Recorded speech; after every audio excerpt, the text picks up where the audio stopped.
Good afternoon, welcome to News 360. This is Madhuri. ఇక బులెటిన్ల details చూస్తే కులగణనకు సంబంధించి రాహుల్ గాంధీ పోరాటంతోనే కులగణన ప్రకటన వచ్చింది అని అంటున్నా ఓబీసీ నేషనల్ కోఆర్డినేటర్ కేటూరి వెంకటేష్తో మా ప్రతినిధి Shekhar Pagilla face to face. నమస్తే. దేశవ్యాప్తంగా కులగణన జనగణన పైన ఎక్కడ చూసినా ఇప్పుడు అదే.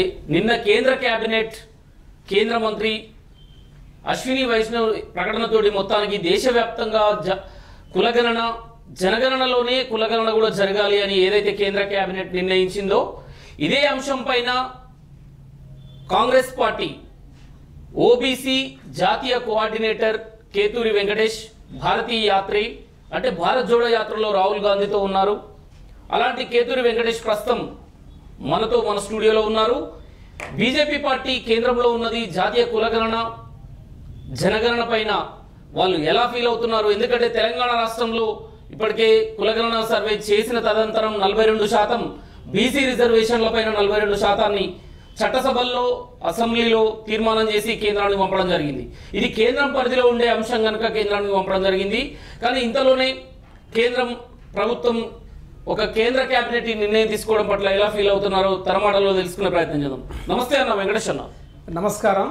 ముందుగా న్యూస్ 360 ఛానల్ ప్రేక్షకులకు అదేవిధంగా కార్మికులందరికీ ప్రపంచ కార్మికులందరికీ మేడే శుభాకాంక్షలు.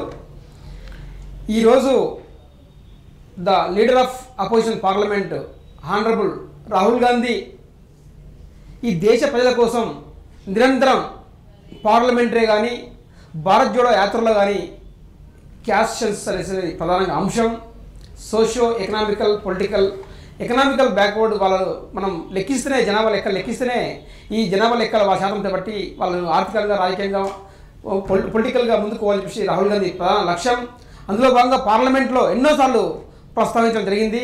అందులో భాగంగానే తప్పని పరిస్థితిలో ఇప్పుడున్న క్యాబినెట్ తీర్మానం చేయాల్సింది. రాహుల్ గాంధీ మాటలకు తలంచి అందుకోసం జేఓ రాహుల్జీ, నిజంగా thanks to Victor Rahul Gandhi చెప్పి ప్రధాన కంఠపదంగా ఏఐసిసి ఓబీసీ నుంచి మేము ప్రధానంగా రాహుల్ గాంధీకి జయహో చెప్తున్నాము. సూటి ఒక ప్రశ్న వెంకటేష్ గారు, మీరు డైరెక్ట్ జయహో రాహుల్జీ అని అంటున్నారు, ఎస్ఈసిసి గురించి కూడా మాట్లాడుతున్నారు. 2011లోనే మీ కాంగ్రెస్ ప్రభుత్వం ఏముంది అప్పుడు మీ మన్మోహన్ సింగ్ ఆధ్వర్యంలో ఉన్నది. అప్పుడు ఎస్ఈసిసి విషయంలో కొన్ని 5,000 కోట్ల రూపాయలు కూడా ఖర్చు పెట్టి వృధా అని చెప్పేసి తప్పుల తడక అని చెప్పేసి దాన్ని పక్క పెట్టిన పరిస్థితి. ఈరోజు కేంద్ర ప్రభుత్వంలో బీజేపీ సర్కార్ ఉన్నది. కులగణన జనగణన విషయంలో వెంటనే ప్రకటన చేయగానే క్రెడిట్ మొత్తం ఈ గెలుపు మొత్తం మాదే, రాహుల్ గాంధీకి తలొగ్గే బీజేపీ ప్రకటించిందని మీరు కాంగ్రెస్ వాళ్ళు చెప్పుకోవడం ఎంతవరకు కరెక్ట్ అంటారు? బీజేపీ పార్టీ కుల అంటేనే మనువా సిద్ధాంతం పైనిండా పుచ్చుకున్న పార్టీ బీజేపీ పార్టీ. 2011లో 5,000 కోట్లతో హౌస్ హోల్డ్ సర్వే చేయడం జరిగింది. దాదాపుగా హౌస్ హోల్డ్ సర్వేను ఇప్పటికీ ప్రవేశపెట్టలేదు. తప్పుల తలకైతే పెట్టాలి కదా, వాళ్ళకి భయం. క్యాస్ట్ సెన్సస్ అంటేనే భయం. బీజేపీ ఆలోచన విధానం డిబేట్ రూల్ పాలసీ చేసే ఆ తత్వం కాబట్టి ఆ రోజు మన్మోహన్ సింగ్ గారు ఎస్సీఎస్ఎస్సీ 2011లో చేసిన హౌస్ హోల్డ్ సర్వేసే ఇప్పటికి ఆ లెక్కలు బయట కట్టట్లేదు బీజేపీ. క్యాస్ట్ సెన్సస్ ఎప్పుడైతే ప్రజలందరూ ముక్కుడంగా చేస్తుందో రాహుల్ గాంధీ భారత జోడో కన్యాకుమారి నుంచి కాశ్మీర్ వరకు పాదయాత్రలో మేము భాగస్వామ్యం కదా. ఆ రోజు రాహుల్ గాంధీ గారు ప్రతి రాష్ట్రంలో రేపు కాంగ్రెస్ పార్టీ వస్తే ఖచ్చితంగా మేము కులగణన చేస్తామని చెప్పి గంటపదం చేసిన. అందులో భాగంగా శాంపిల్గా ఈ తెలంగాణ రాష్ట్రంలో సక్సెస్ఫుల్గా రేవంత్ రెడ్డి నాయకత్వంలో, అదేవిధంగా డిప్యూటీ సీఎం బట్టికర్ నాయకత్వంలో, అదేవిధంగా బీసీ మంత్రి పొన్నం ప్రభాకర్ నాయకత్వంలో, క్యాబినెట్ మంత్రి నాయకత్వంలో విజయవంతంగా కొనసాగించి క్యాబినెట్ తీర్మానం ఆమోదించి కేంద్రానికి పంపించారు అమలు చేయమని చెప్పేసి. అంటే ఇక్కడ రాహుల్ గాంధీ గారు ఈ వర్గాలు అంటే పూర్తిగా అన్ని వర్గాలకు సమాన అవకాశాలు, ఆర్థిక రాజకీయ సామాజిక పొలిటికల్ సమానత అవకాశాలు కావాలని చెప్పేసి సోషియో ఎకనామికల్ సర్వే ఈరోజు చేయడం జరిగింది. కాబట్టి బీజేపీ వాళ్ళు ఇప్పుడు వాళ్ళకు తప్పని పరిస్థితులు దేశం మొత్తం బీసీలు జనాభా 52% పైగా ఉంది కాబట్టి తప్పని పరిస్థితిలో ఈ బీసీ జనాభా ఖచ్చితంగా మమ్మల్ని నిలదీసి అడుగుతుంది కాబట్టి వాళ్ళకు తప్పని పరిస్థితుల్లో బ్రేక్ డౌన్ చేయాల్సి వస్తుంది కాబట్టి చెప్పిండు. వెంకటేష్ గారు 50 ఏళ్ళు కాంగ్రెస్ పార్టీ పరిపాలన చేసిందండి. 1951లో కులగణన 1951 నుంచి అంటే 1931 నుంచి కూడా నాకు తెలిసి ఒక 50 ఏళ్ళు కాంగ్రెస్ పార్టీ కులగణన మరి అధికారంలో ఉన్నది. కులగణన ఆ రోజు గుర్తు రాలేదా? కాంగ్రెస్ పార్టీ ఇంతవరకు కులగణన చేసింది లేదు కదా. మొట్టమొదటి ప్రధానమంత్రి జవహర్లాల్ నెహ్రూ గారు 1951లో అమెండ్మెంట్ ఆర్టికల్ 15(4) దాని ప్రకారంగా సోషియో తర్వాత ఎకనామికల్ సంబంధించిన బ్యాక్వర్డ్ సంబంధించిన ఎడ్యుకేషన్ సంబంధించిన క్లాసెస్ కోసం కానీ బీసీ క్లాసెస్ కోసం కానీ ఎస్సీ ఎస్టీ కోసం కానీ 15(4) ఆర్టికల్ అందుకోసమే ఆ రోజు ప్రవేశపెట్టడం జరిగింది. అందులో భాగంగానే 340 ఆర్టికల్ కూడా అందుకోసమే 344 ప్రవేశించిన తర్వాతనే ఒక కమిషన్, మండల కమిషన్ ఏర్పడింది. కాంగ్రెస్ పార్టీ ఖచ్చితంగా ఈ ఫస్ట్ చేసింది కాంగ్రెస్ పార్టీ. ఫస్ట్ చరిత్ర తెలియకుండా చరిత్ర గురించి మనం మాట్లాడలేము. కాంగ్రెస్ పార్టీ ఫస్ట్ అమెండ్మెంట్ చేసింది 15(4) ఆర్టికల్ ప్రకారంగా 1951 యాక్ట్ ప్రకారం చేయడం జరిగింది. ఈ బ్యాక్వర్డ్ క్లాసెస్ కోసం కాంగ్రెస్ పార్టీ ఖచ్చితంగా ఈ వర్గాల కోసమే పనిచేస్తుంది. అందులో భాగంగానే first prime minister of India కూడా దీనికోసమే పనిచేసిందని మేము గంటపదం చెప్తున్నాం. రాష్ట్ర ముఖ్యమంత్రి, తెలంగాణ రాష్ట్ర ముఖ్యమంత్రి రేవంత్ రెడ్డి మీ పార్టీ కాంగ్రెస్ పార్టీ ఇప్పుడు ప్రస్తుతం ఇక్కడ అధికారంలో ఉంది తెలంగాణలో. తెలంగాణకు రోల్ మోడల్గా తెలంగాణనే ఆదర్శంగా తీసుకోవాలి ఏదైతే ఈ కులగణన విషయంలో అని అంటున్నారు. కానీ మన తెలంగాణలో కులగణన తప్పుల తడక అని చెప్పేసి బీఆర్ఎస్ పార్టీ కానీ అందులో ఒక పారదర్శకత లేదని చెప్పేసి కేంద్ర ప్రభుత్వం నిన్న కేంద్ర మంత్రి అశ్విని వైష్ణవ్ కూడా ప్రధానంగా చేసిన దాంట్లో కూడా పారదర్శకత లేదు, తప్పుల తడకగా ఉంది, అందుకే మళ్ళీ ఖచ్చితంగా అన్ని రాష్ట్రాలకు కలిపి చేస్తాము అని చెప్పేసి అక్కడ కేంద్ర ప్రభుత్వం కానీ ఇక్కడ ప్రతిపక్షాలు కూడా కాంగ్రెస్ని తప్పుపడుతున్న పరిస్థితి. ఇక్కడ 90,000 మంది ఎన్విరాన్మెంటర్లు గౌరవ ముఖ్యమంత్రి రేవంత్ రెడ్డి గారు ఇక్కడ చేయడం జరిగింది. గతంలో టీఆర్ఎస్ పార్టీ ఒకరు సర్వే చేసి ఆ సర్వే ఇప్పటికి దాపెట్టుకొని లెక్కలు చెప్పలేదు. మొన్న అడిగితే ఆర్టీఏ ప్రకారంగా మొన్న వచ్చింది తప్ప ఏ రోజు కూడా ప్రవేశపెట్టలేదు బయటికి.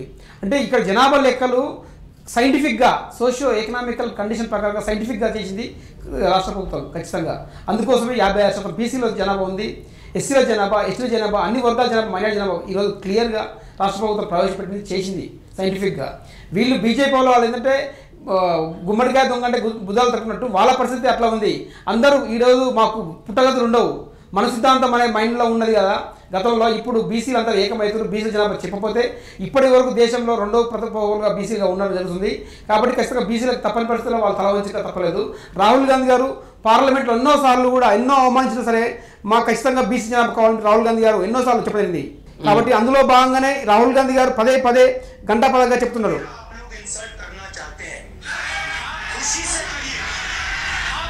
మరి ఇదే విషయంలో దేశ ప్రధాని నరేంద్ర మోడీ ఈడబ్ల్యూఎస్ రిజర్వేషన్ కూడా 10% ఇచ్చిన విషయాన్ని కూడా వాళ్ళు గుర్తు చేస్తున్నారు కదా. ఇది చేయడం కాంగ్రెస్కి ఏదో తలగ్గి మేము చేయట్లేదు, మా బాధ్యత. ధనిక వర్గాలలో పేదవాళ్ళు కూడా ఉన్నారు, వాళ్ళకి ఈడబ్ల్యూఎస్ 10% కూడా ఇచ్చింది మా బీజేపీ ప్రభుత్వమే అని చెప్పుకుంటున్నారు. రాహుల్ గాంధీ అందుకోసం చెప్తున్నారు కదా 50% సీలింగ్ తీసేయమంటుండు. జనాభా ప్రాతిపదికన జనాభాలో ఎంత ఉందో 52% బీసీలు పైగా ఉంటే జనాభా ప్రాతిపదికన సీలింగ్ 50% తీసేయమని చెప్తున్నారు. గతంలో ఈడబ్ల్యూఎస్ బీజేపీ వాళ్ళు ఎవరు తెలియకుండానే కేంద్ర ఎవరు ప్రతిపాదన లేకుండా డైరెక్ట్ 10% ఈడబ్ల్యూఎస్ ఇచ్చింది కదా. ఇప్పుడు కాంగ్రెస్ పార్టీగా చెప్పేది ఏంటంటే 50% రిజర్వేషన్ బ్రేక్ డౌన్ చేయమంటుంది, సీలింగ్ చేయమంటుంది. తెలంగాణలో 42% చేసి అసెంబ్లీలో ఇప్పుడు 42% బీసీల కోసం ఇప్పుడు కామారెడ్డి డిక్లరేషన్ ఎట్టిపోయింది. కామారెడ్డి ప్రకారం చేసింది కాబట్టి 40% కట్టుబడి ఉన్నాం కాబట్టి చేసిన ఈరోజు జరిగింది. 40% చేస్తే ఎస్సీలకు 15%, ఎస్టీలకు 10% ఇచ్చిన తర్వాత బీసీలకు వస్తుంది 40% కదా. అంటే మనకు మ్యాక్సిమం ఎక్సెస్ అయింది కదా. సీలింగ్ ఇక్కడ మమ్మల్ని చేయట్లేదు మేము, కాబట్టి పూర్తిగా ఎత్తేసేయాలని మా డిమాండ్. రాహుల్ గాంధీ కూడా అదే డిమాండ్. 50% పైగా బీసీలే ఉంది కాబట్టి 50% ఉన్న సీలింగ్ ఎత్తేస్తే ఖచ్చితంగా అన్ని వర్గాలకు అవకాశం దొరుకుతుంది రాహుల్ గాంధీ ప్రధాన డిమాండ్. వెంకటేష్ గారు, మరో అంశం ఇక్కడ తెలంగాణలో కానీ దేశవ్యాప్తంగా కానీ ఒక సమయం అంటే ఒకవేళ రిజర్వేషన్ల విషయంలో ఇప్పుడు ఇక్కడ ఒక కమ్యూనిటీకి చెందిన వాళ్ళు ఉన్నారు, ఒక రజక కమ్యూనిటీకి చెందిన వాళ్ళు ఉంటే పక్కన రాష్ట్రంలో కర్ణాటకలో ఎస్సీలుగా గుర్తించబడుతున్నారు, ఒక బోయ కమ్యూనిటీ ఉంటే పక్క రాష్ట్రంలో వేరే క్యాస్ట్లో గుర్తించబడుతున్నారు. మరి ఈ సమస్యలు తలెత్తాయి అంటారా? ఇప్పుడు జాతీయ జనగణ సమస్య ఖచ్చితంగా మనకు దేశాల రాష్ట్రాలకు బాధ్యత ఉంటుంది. ఇక్కడ పరిస్థితులను బట్టి క్యాబినెట్ తీర్మానాలను బట్టి ఇక్కడ వాళ్ళ ఆర్థిక సామాజిక స్థితులను బట్టి మార్చే అవకాశం ఉంటే ఖచ్చితంగా మారుతారు వాళ్ళ డిమాండ్ బట్టి. అది ఖచ్చితంగా రాష్ట్రాల పరిధిలో ఉంటాయి కాబట్టి జనాభా మాత్రం ఖచ్చితంగా క్యాస్ట్ సెన్సస్లో జాతీయ జనగణన లేకపోతే ఖచ్చితంగా ఈ లెక్కలు మాత్రం వీళ్ళు బీసీలుగా ఉంటాయి, బీసీలుగా ఇక్కడ పరిగణిస్తారు. వాళ్ళు డిమాండ్ చేర్చి బట్టి దాన్ని బట్టి మనం కేంద్ర రిపోర్టు పై పంపిస్తే క్యాబినెట్ రిపోర్ట్ ఇస్తే అప్పుడు చేంజ్ చేసుకోవచ్చు. కానీ పూర్తిగా మాత్రం ఖచ్చితంగా జాతీయ జనగణనలో క్యాస్ట్ సెన్సస్ అనేది ఖచ్చితంగా పదం చేర్చాలి. ఇప్పటికీ 1931లో చేసిన లెక్కలు బ్రిటిష్ లెక్కలు 94 సంవత్సరాలు అయితే ఇప్పటికి లెక్కలు లేవు. కాబట్టి బీసీల పరిస్థితి ఈరోజు కుక్కలకు, నక్కలకు, జంతువులకు అన్నింటికి లెక్కలు ఉన్నాయి. బీసీలకు లెక్కలు లేకపోతే వాళ్ళ ఆర్థిక పరిస్థితులు బాగాలేసి రాహుల్ గాంధీ పదే చెప్తూ ఒక ఎక్స్రే మాడ్గా ఉండాలి కాబట్టి స్కాన్ చేసి ఒక రకంగా వీళ్ళకి ఒక అన్ని అవకాశాలు సమాన అవకాశాలు సమానత కావాలని రాహుల్ గాంధీ తాపత్రం కాబట్టి అందుకోసం మేము మరీ జయహో రాహుల్ గాంధీ చెప్తే ప్రతి దగ్గర కూడా ప్రతి రాష్ట్రంలో కూడా క్యాష్ సెన్సెస్ కావాలని చెప్పి పార్లమెంట్లో కూడా క్యాష్ సెన్సెస్ పెట్టి ప్లకార్డ్ పెట్టుకొని ప్రజెంట్ చేయడం జరిగింది. ఎన్నో అవమానాలు బీజేపీ మంత్రులు అన్ని చేసిర్రు. అంత అవమానాలు భరించినా కూడా రాహుల్ గాంధీ గారు క్యాష్ సెన్స్ చేయమని చెప్పేసి తప్పని పరిస్థితి ఈరోజు బీజేపీ చేస్తుంది తప్ప వాళ్ళకి గత్యంతరం లేక ఇది రాహుల్ గాంధీ క్రెడిట్ తప్ప వేరే. ప్రధానంగా బీజేపీ చెప్తున్నది ఏంటంటే జనగణన కానీ కులగణన విషయంలో చిత్తశుద్ధి ఉంది మాకు, కాంగ్రెస్ పార్టీ ఎంతసేపు ఉన్న వాటి మిత్రపక్షాలు, కాంగ్రెస్ పార్టీ వాటి మిత్రపక్షాలు రాజకీయాలు చేయడం కోసమే, రాజకీయ లబ్ధి కోసమే ఈ కులగణన డ్రామా. జనాలు ఆదరించే పరిస్థితి లేదని చెప్పేసి రాహుల్ గాంధీ ఇది ఒక డ్రామాను ఎత్తుకొని ఇది ఒకటి ముందుకు తీసుకు, అంటే బీసీ కులగణనకు మేము వ్యతిరేకం కాదు, ఖచ్చితంగా బీజేపీ చిత్తశుద్ధితో ఉంది. కానీ వీళ్ళు ఉన్నప్పుడు ఏం చేయలేదు. ఇప్పుడు ఆ టాపిక్ ఎంచుకోవడానికి వీళ్ళ ఒక రాజకీయ కారణాలు, రాజకీయ ప్రోద్బల, రాజకీయ అవసరాల రీత్యా మాత్రమే కాంగ్రెస్ ఈ స్లోగన్ ఎత్తుకుంది. బీసీల మీద ప్రేమ లేదు అని చెప్పేసి బీజేపీ ప్రధాన ఆరోపణ. 79లో మండల కమిషన్ ఏర్పడినప్పుడు మళ్ళీ పరవయాత్ర బీజేపీ బీసీలు ఒకవైపు పోతున్న భయంతోన కమండల ఉద్యమం చేసిన చరిత్ర బీజేపీది. ఇప్పుడున్న ప్రధానమంత్రి మోడీ కూడా, అద్వానీ కూడా కమండల ఉద్యమం బీపీ మండలకు వ్యతిరేకంగా కమండల ఉద్దేశం చరిత్ర అదే మాకు చెప్పేది కాంగ్రెస్ పార్టీకి. అంటే బీసీల కోసం సెన్సెస్ చేసిన 2011లో యూపీఏ ప్రభుత్వం హౌస్ హోల్డ్ సర్వీస్ ఎప్పటికీ బయటకు పెట్టలేదు. ఇప్పుడు 1592 యాక్ట్ తెచ్చింది అందుకోసం కదా కాంగ్రెస్ పార్టీ, 340 అమెండ్మెంట్ చేసిన కోసం కాంగ్రెస్ పార్టీ బీసీల కోసం కదా. ఇన్ని చేసినవి కూడా క్యాస్ట్ కోసం నిరంతరం రాహుల్ గాంధీ కొట్టాడు. పార్లమెంట్ ఎల్ఓపీ అధ్యక్షుడిగా ఉండి ఒకటే అంశం బీసీ సెన్సెస్ కావాలి, 50% సీలింగ్ ఎత్తేమో కదా చేసింది. ఇప్పుడు బీజేపీ చేసినది మొత్తం పూర్తిగా ప్రైవేట్ పరం చేస్తూ, ఆదాని అమ్మాని ప్రైవేట్ పరం చేస్తూ, ప్రైవేట్ పరం చేయాలని వాళ్ళ లక్ష్యం, అంటే రిజర్వేషన్స్ ఇండైరెక్ట్గా తీసేయాలని లక్ష్యంతోనే వాళ్ళు పనిచేస్తున్నారు. ఎందుకు రైల్వేస్ కానీ, ఎయిర్వేస్ కానీ, రోడ్వేస్ కానీ, ఎల్ఐసీలు కానీ, బ్యాంకింగ్ కానీ అన్ని పూర్తిగా ఆదాయం వైపు ప్రైవేట్ పరం చేస్తుంది. ఎందుకు ప్రైవేట్ పరం? ఈరోజు దేశ జనాలు అందరూ భాగస్వాములే, ఒక కార్పొరేట్ శక్తులు కాదు. 90% ప్రజలు ఈరోజు దేశ భాగస్వాములు కాబట్టి వాళ్ళకి అధికారం, అవకాశాలు, సమాన అవకాశాలు కావాలని చెప్పి దేశం ముందుకు పోవాలని చెప్పేసి లక్ష్యంతోనే ఈరోజు కాంగ్రెస్ పార్టీ పనిచేస్తుంది. అంతే తప్ప వేరే ఉద్దేశం కోసం, ప్రైవేట్ కోసం. మొన్నెందుకు అమిత్ షా కేంద్ర హోంమంత్రిగా ఉండి అమిత్ షా పార్లమెంట్లో ఎంత బాధాకరం విషయం అంటే ఆయన చెప్తూ ఎప్పుడు అంబేద్కర్ ఒక దేవుడిలాగా మీరు అంటే ఆయనలో అంత విషయం నఫరత్ ఉంది అంబేద్కర్ విషయం. అంటే వీళ్ళ రాజ్యాంగం అంటే, సంవిధానం అంటే గౌరవం లేదు, ఈ భారత రాజ్యాంగం అంటే గౌరవం లేదు. ఎప్పుడు కూడా భారత రాజ్యాంగం కూడా చేయలేదు. గోవాల్కర్ కూడా అప్పట్లో ఒక ఆర్టికల్ కూడా రావడం జరిగింది, రాజ్యాంగం పూర్తి వ్యతిరేకమని. అంత విషయంతో కూరుకున్న పార్టీ బీజేపీ పార్టీ. ఆ పార్టీ చెప్పేది ఇప్పుడు దేశ స్వాతంత్రంలో కోసం త్యాగం చేసిన కుటుంబం కాంగ్రెస్ పార్టీ, ఈ వర్గాల కోసం నిరంతరంగా హక్కులు చేసుకునే కాంగ్రెస్ పార్టీ. కాబట్టి ఎలాంటి పరిస్థితుల్లో బీజేపీ చెప్పింది ఈంచ కూడా లేదు. వాళ్ళు ఏదో ప్రైవేట్ భారత్ యాత్రిగా ఉన్నారు, జాతీయ ఓబీసీ కోఆర్డినేటర్గా ఉన్నారు మీరు. మొత్తానికి ఈ జాతీయ కులగణన ఓబీసీ వర్గాలకు, మైనార్టీ, నిమ్న జాతి బిడ్డలకు ఎవరికైనా ఇది చాలా దీన్ని ఎలా చూస్తారు? సరే, ఫైనల్గా బీజేపీ నిర్ణయం తీసుకోవడం వెనుక ఇప్పుడు కేబినెట్ చేయడం కాంగ్రెస్ పార్టీ రాహుల్ గాంధీకి ప్రధానంగా దక్కుతుంది. ఈరోజు దేశం కోసం ఈ వర్గాలు నిజంగా కూడా సామాజిక, రాజకీయ, ఆర్థిక, ఈ దేశం విభిన్న కులాలు, మతాలు, జాతులు, సంస్కృతి, సాంప్రదాయాలు, భిన్నత్వంలో ఏకత్వం గల దేశం. అందరికీ సమాన అవకాశాలు, ఆర్థిక, రాజకీయ, సామాజిక, పొలిటికల్ అవకాశం కావాలనే లక్ష్యంతో కాంగ్రెస్ పార్టీ పనిచేస్తుంది. ఖచ్చితంగా సెన్సెస్ జరగాల్సిందే, అన్ని వర్గాలకు అన్ని కులాలకు ఫలాలు దక్కాల్సిందని చెప్పి ప్రత్యేకంగా అందరం కోరుకుంటున్నాం. అందరూ దేశ భాగస్వామ్యం కావాల్సిందే. ఈ దేశం ఒక ప్రపంచంలో అగ్రగంగా అందరం అవకాశాలు దక్కితేనే వస్తుంది తప్ప పేదోడు మరీ పేదోడు కావద్దు, ఉన్నోడు మరీ ధనవంతుడు కావద్దు. ఈ సమాన అవకాశాలు కావాలనే ఈరోజు కార్పొరేట్ శక్తులు చాలా ప్రమాదకరమైనవి. వాళ్ళ వ్యక్తిగత స్వార్థం కోసం అన్ని రంగాల్లో వాళ్ళు కూకటి పూర్తిగా వేరేలాగా పాతుకుపోతున్నారు. పెద్ద ప్రమాదం. కాబట్టి ఈరోజు అన్ని ఫలాలు సమాన అవకాశం దక్కాలనే రాహుల్ గాంధీ లక్ష్యం, కాంగ్రెస్ పార్టీ లక్ష్యం. మీ కాంగ్రెస్ పార్టీలో ఒక బీసీ బిడ్డగా ఉన్నావు, జాతీయ కోఆర్డినేటర్గా ఉన్నావు ఓబీసీ, కానీ మీ పార్టీలోనే సామాజిక న్యాయం లేదు, పదవులు మంత్రులకు బీసీలకు ఇస్తలేరు, బీసీ బిడ్డలకు కార్పొరేషన్ పదవులు దక్కుతలేవు, పార్టీ అధికారంలోకి వచ్చినా అని చెప్పేసి ప్రధాన ఆరోపణలు ఉన్నాయి. అలాంటి పార్టీ ఈరోజు ఈ కులగణన అని చెప్పేసి బీసీల రిజర్వేషన్ల పైన ముసలి కన్నీరు గారుస్తుందని ఆ బీజేపీ మరోపక్క ప్రతిపక్షాలు ఆరోపణలు చేస్తున్నాయి. మీ పార్టీలోనే సామాజిక న్యాయం లోపించింది అంటున్నారు. సామాజిక లోపించిన మూర్ఖత్వం. మొన్న ఎమ్మెల్సీలో 4 స్థానాలు కాంగ్రెస్ పార్టీ ఎవరికి ఇచ్చింది? 2 బీసీలకు, ఒకటి సిపిఐ అలవెన్స్కి ఇచ్చింది, బీసీకి నేషనల్కి ఇచ్చింది, అదేవిధంగా మన దయాకర్కి ఎస్టీకి ఇచ్చింది, ఒకటి ఎస్టీకి శంకరన్నకు వచ్చింది. అంటే సామాజిక న్యాయం ఉంది కదా. ఎమ్మెల్సీ ఎలక్షన్స్లో మనం చూస్తే ఇన్న నామినేటర్లో సామాజిక న్యాయం ఉంది కాబట్టి చెప్పేది కదా. సామాజిక న్యాయం వాళ్ళ మూర్ఖత్వం. కాంగ్రెస్ పార్టీ ఖచ్చితంగా సామాజిక న్యాయంగా ముందుకు పోతే అన్ని వర్గాలకు అందరికీ ఖచ్చితంగా అవకాశం ఇస్తుంది. ఈరోజు ఖచ్చితంగా ఈ ప్రభుత్వం ప్రజల ప్రభుత్వం కాబట్టి ప్రజల కోసం ఖచ్చితంగా పనిచేస్తుంది. ఈరోజు సన్నబియ్యం ఈరోజు గొప్ప ప్రవేశపెట్టింది. ఎందుకంటే దేశంలో ఎక్కడ ప్రవేశపెట్టలే. గౌరవ ఉత్తమ్ కుమార్ మంత్రిత్వ శాఖ ఆధ్వర్యంలో రేవంత్ రెడ్డి గారి ఈరోజు ఈ ప్రభుత్వ బడ్జెట్ ఆధ్వర్యంలో నిజంగా కూడా గొప్ప పథకం ఈరోజు సన్నబియ్యం. ఈరోజు మేము ఈ రకంగా చేయడం జరిగింది. ఉద్యోగస్తులు కూడా ఉద్యోగాలు కూడా మేము 70,000 పైగా ఉద్యోగాలు జరిగింది. కాబట్టి వీళ్ళు ఏదో సన్నాయి నొక్కుతూ ఏదో మళ్ళీ చేయాలని కుట్రలు మంది తప్ప అది అలాంటి తెలియదు. ఈ ఏదైతే జనగణన కులగణన పట్ల మొత్తానికి గ్రామ స్థాయిలో కూడా అంటే స్థానిక సంస్థల ఎన్నికల్లో కానీ ఎంత ఓవరాల్గా దీని ప్రభావం ఎలా ఉండబోతుంది? ఇప్పుడు ప్రభావం కదండి. ఇప్పుడు 40% కామాడ్ డిక్లరేషన్ ప్రకారంగా ఈరోజు మేము ఈ రాష్ట్ర ప్రభుత్వం కట్టుబడింది కాబట్టి ఈరోజు క్యాబినెట్ డెసిగ్నేషన్ కమిషన్ వేసి సైంటిఫిక్గా వేసి క్యాబినెట్ రంగం పంపించాము. ఖచ్చితంగా ఆ కట్టుబడి ఉంది. స్థానిక సంస్థలో ఈ అన్ని వర్గాలకు పొలిటికల్గా అవకాశాలు ఇవ్వాలి. సోషియో కానీ ఎకనామికల్ కానీ పొలిటికల్ కానీ అదేవిధంగా ఎడ్యుకేషన్ కానీ ఎంప్లాయ్మెంట్ ప్రకారం అందరికీ అవకాశాలు ఇవ్వాలని చెప్పేసి కాంగ్రెస్ పార్టీ కట్టుబడింది కాబట్టి 40% రిజర్వేషన్ కూడా ఈరోజు కాంగ్రెస్ పార్టీ రాష్ట్ర ప్రభుత్వం అమలు చేస్తుంది. అందుకే ప్రత్యేక ధన్యవాదాలు ఇక్కడ ముఖ్యమంత్రి గౌరవ రేవంత్ రెడ్డి గారి కానీ పట్టి విక్రమ్ డిప్యూటీ సీఎం గారి కానీ ఇక్కడ ఉన్న కేంద్ర మంత్రివర్గులకు అందరికీ ప్రత్యేక ధన్యవాదాలు, ఎమ్మెల్యేలకు ఎంపీలకు అందరికీ కూడా.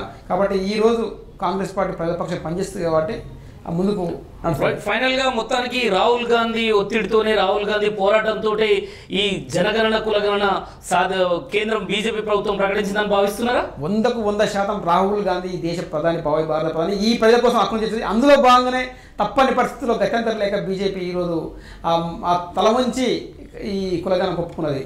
అందరి కృషి ఉంది కాబట్టి ఈరోజు కాంగ్రెస్ పార్టీ రాహుల్ గాంధీ కృషి కాబట్టి ఈరోజు కులగణన తప్పని పరిస్థితిలో చేయని పరిస్థితిలో మీ కాంగ్రెస్ వాళ్ళు బీహార్ ఎన్నికలు ఉన్నాయని చెప్పేసి బీజేపీ ఇలాంటి స్టాండ్ తీసుకుంది అని అంటున్నారు. కానీ ఇలాంటి ఆరోపణలు మీరు కూడా ఎన్నికల సమయంలో ఇలాంటి అంటే ఒక ఎన్నికల సమయం అని చెప్పేసి బీహార్ ఎన్నికల సమయమైనా బీజేపీ ఇలాంటి స్టాండ్ తీసుకుందని భావిస్తున్నారా? బీహార్ ఎలక్షన్ తప్పని పరిస్థితి బీజేపీ గతంతరం లేదు కదా. బీసీలు మొత్తం ఇప్పుడు ఏకమవుతున్నారు ప్రపంచం. ఇప్పుడు అందరూ చూస్తున్నారు కదా.